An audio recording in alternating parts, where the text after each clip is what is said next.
Halo Sobat Denok Ayu semua, terima kasih karena masih setia menunggu video-video terbaru dari Denok Ayu Novel. Jangan pernah lupa ya untuk selalu subscribe, like, and comment, agar Denok semakin semangat upload videonya. Menantu terbaik bab 603 Saya ingin datang, saya ingin pergi. Bu Cheng tercengang ketika mendengar ini. Dia menatap Li Zhensheng dengan heran. Sedikit tidak jelas, Jat Li Zhensheng tidak yakin. Dengarkan aku, ya. Li Zhensheng bergegas menuju Bu Cheng dan tersenyum, dan berkata dengan percaya diri, Bu Cheng tidak tahu siapa wanita tua itu. Terakhir kali Zhang Yuxi membawa keponakannya untuk memamerkan kekuatannya, dan kebetulan bertemu dengan wanita tua ini. Akibatnya keluarga Zhang menganjurkan agar Yuan datang dan hampir membunuh putranya.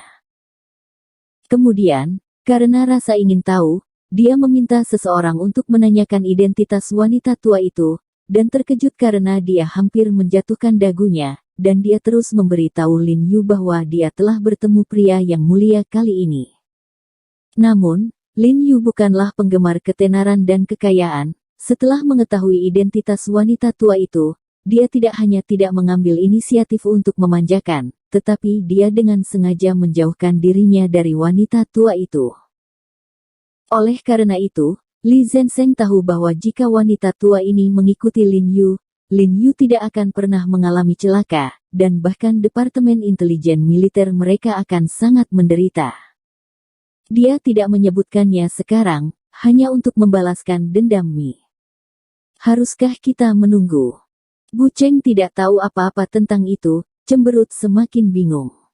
Siapa bilang tunggu, kita tidak akan merebus ayam dan minum.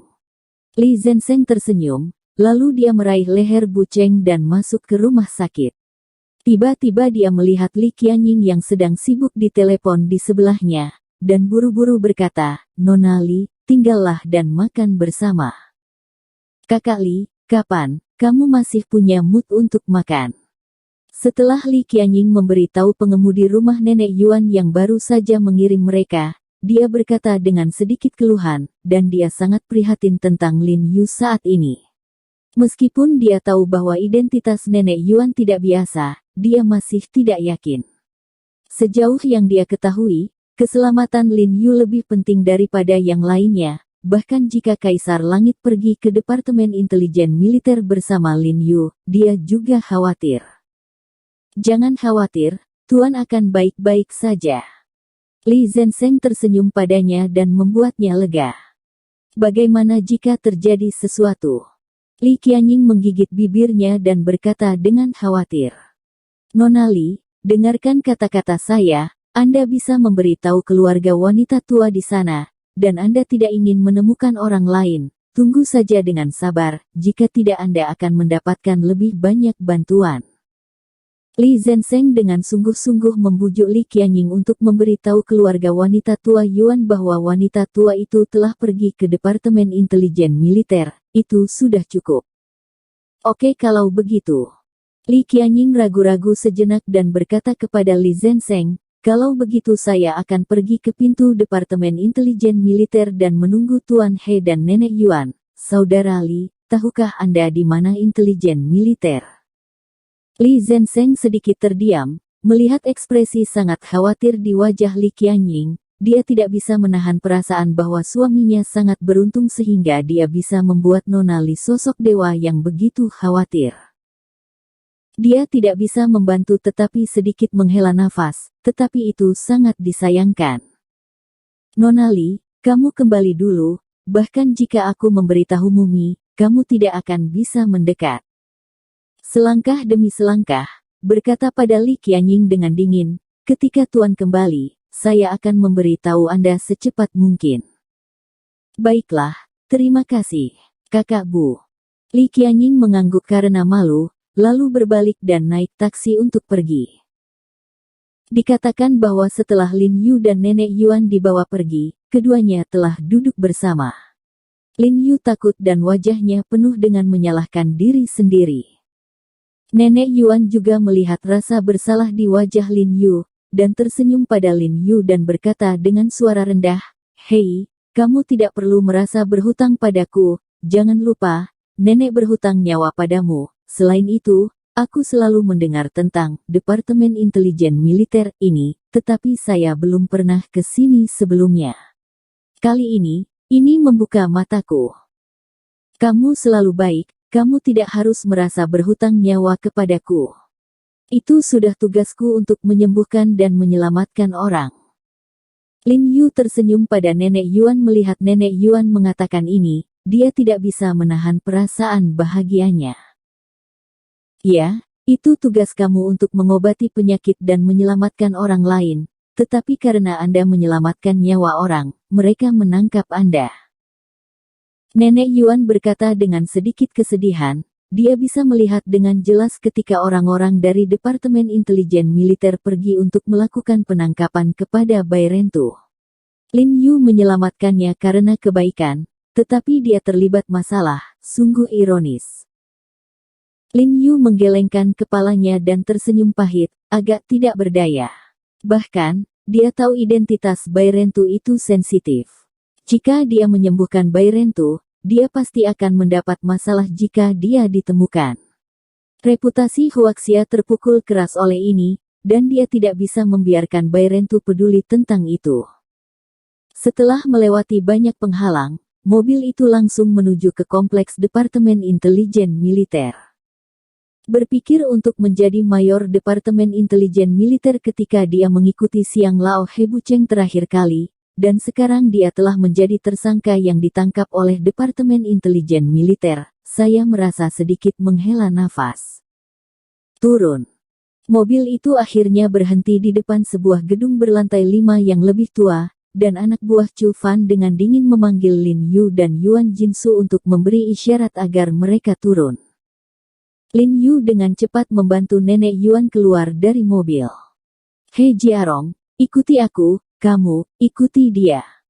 Chu Fan melangkah dari mobil di belakang, menunjuk ke arah Lin Yu dan memberi isyarat kepada Lin Yu untuk pergi bersamanya, dan membiarkan Yuan Jinsu mengikuti anak buahnya, jelas untuk memisahkan mereka untuk diinterogasi. Xiao He, jangan takut. Sebelum Nenek Yuan pergi, dia buru-buru memberitahu Lin Yu, dan kemudian dua orang menuntunnya masuk, satu persatu. Dia tahu bagaimana orang-orang ini membawanya ke rumah, dan apa yang akan mereka mohon nanti. Keluarkan dia dari sini. Untungnya, orang-orang dari Departemen Intelijen Militer mengira dia lebih tua dan tidak terlalu kasar padanya.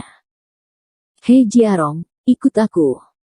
Chu Fan mencibir, dan kemudian membiarkan orang membawa Lin Yu ke aula, berjalan melalui koridor, dan memimpin Lin Yu langsung ke ruang interogasi terdalam. Saya melihat bahwa ruang interogasi sangat berbeda dengan ruang interogasi kantor polisi. Di pintu masuk terbuat dari plat besi yang berat, dan bagian dalam ruang interogasi seperti lemari besi kedap udara. Dinding dan langit-langit sekitarnya semuanya terbuat dari pelat baja tebal berwarna perak, dan meskipun ada dua kipas angin di langit-langit, ukurannya sebesar telapak tangan, tidak mungkin ada orang yang bisa melarikan diri dari sini. Ada juga kursi baja dilas ke tanah di ruang interogasi. Setelah anak buah Chu Fan membawa Lin Yu masuk, mereka langsung mengunci belenggu di tangan dan kaki Lin Yu. Ketika Chu Fan melihat ini, dia merasa lega, melambaikan tangannya di bawah tangannya dan memberi isyarat ke tangannya untuk mengunci pintu. Boom, klik. Dengan suara gertakan kunci, pintu besi yang berat itu tiba-tiba terkunci. Chu Fan berjalan perlahan di belakang Lin Yu, menepuk bahu Lin Yu dengan kuat, membuat suara teredam, dan berkata kepada Lin Yu dengan ekspresi sombong, He Jiarong, saya katakan, Anda sudah begitu Anda masuk ke sini, tidak akan mudah jika Anda ingin pergi lagi, dan di tempat seperti Departemen Intelijen Militer, jika Anda mati, tidak akan ada yang bertanya. Dia telah mendengar dari orang-orang Han Bing sebelumnya bahwa keterampilan He Jiarong luar biasa, jadi dia mencoba yang terbaik untuk menahan emosi batinnya di rumah sakit, termasuk dalam perjalanan ke sini. Meskipun kata-katanya mengerikan, itu tidak terlalu berlebihan. Sekarang saya melihat Lin Yu tangan dan kakinya terkunci kuat di kursi, tidak bisa bergerak, dan masih ada daging di talenan yang telah dia potong, jadi dia tidak lagi memiliki rasa takut sedikit pun dan berbicara dengan arogan. Lin Yu tersenyum tipis dan berkata, Kapten Chu, meskipun ruang interogasi Anda kedap air, saya dapat datang dan pergi jika saya mau. Juga, singkirkan tangan Anda, jika tidak, Anda akan membayarnya. Brengsek, kamu masih berpura-pura di sini dengan Lao Su. Chu Fan mencibir, menamparkan kepala Lin Yu tanpa ampun, dan dengan sinis berkata, katakan padaku, di wilayah Lao Su, bahkan jika kamu adalah naga, kamu harus memegangnya untuk Lao Su, dan jika kamu adalah harimau, kamu juga harus berbaring untuk Lao Su. Pergilah. Belenggu di kursi baja ini bisa menahan ratusan kati atau bahkan ribuan kati, jadi dia yakin Lin Yu tidak akan bisa melawan. Jadi dia dengan tidak hati-hati mengangkat tangannya dan menamparkan kepala Lin Yu lagi. Tetapi yang mengejutkannya adalah bahwa pada saat tangannya hendak menamparkan kepala Lin Yu, sebuah lengan yang kuat tiba-tiba meraih pergelangan tangannya.